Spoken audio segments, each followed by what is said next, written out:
Here's my Toyota floor installation by the kind volunteers of Van Aid 2025.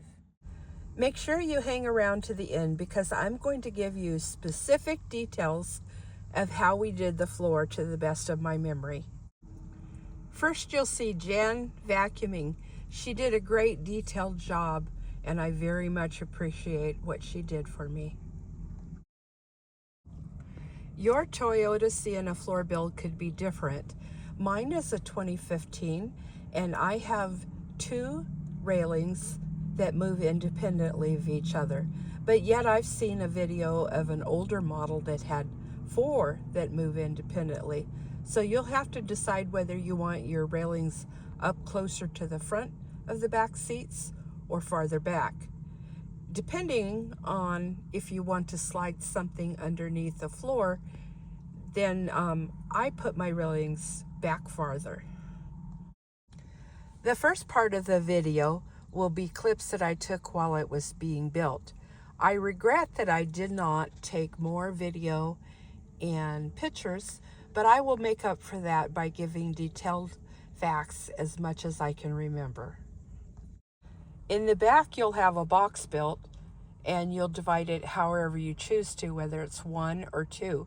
And you can have hinges, but hinges would have stopped me from using my shower or toilet in the middle of the night.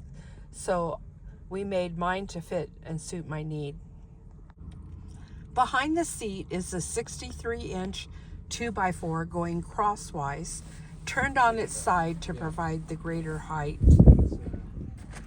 The floor is sloped front to back, so you need higher boards near the front and lower boards near the back.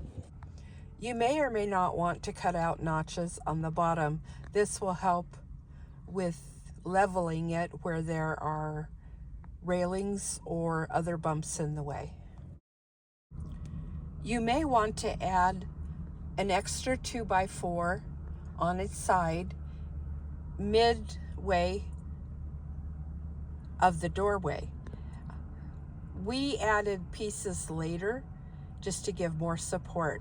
And by the way, I used 3/4 inch because I would rather have too much weight and it be stable for wherever I might be walking on it or the load I would put in it.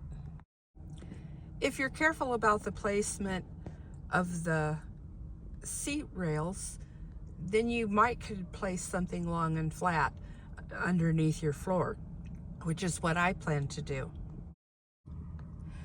I want you to note that these crosswise 2x4s and also later the 2x3 are not hooked to the floor in any way. They are later attached by screwing from the top of the plywood. This makes it easy to take out the screws and take out the plywood and the crossbars if you want to put in the middle seats. And then you could do the same to take the whole thing out at the back if you want to put in the back seats also.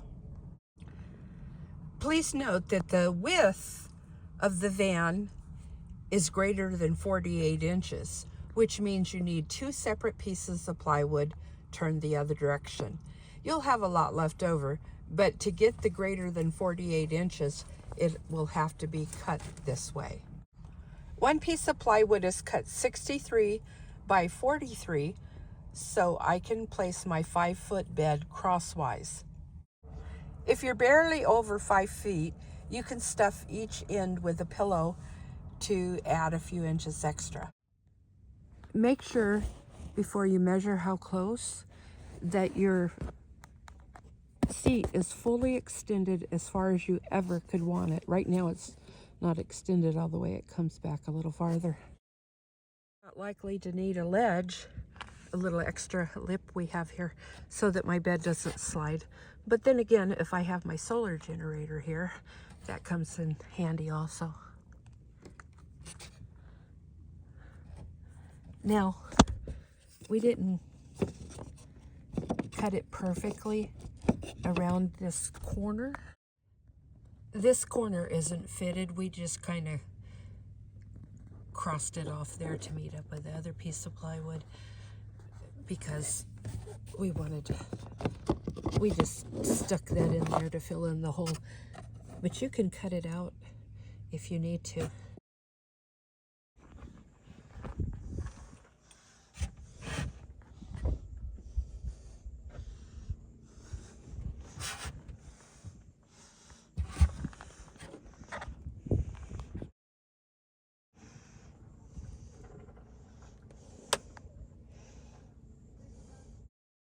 Instead of putting the legs under,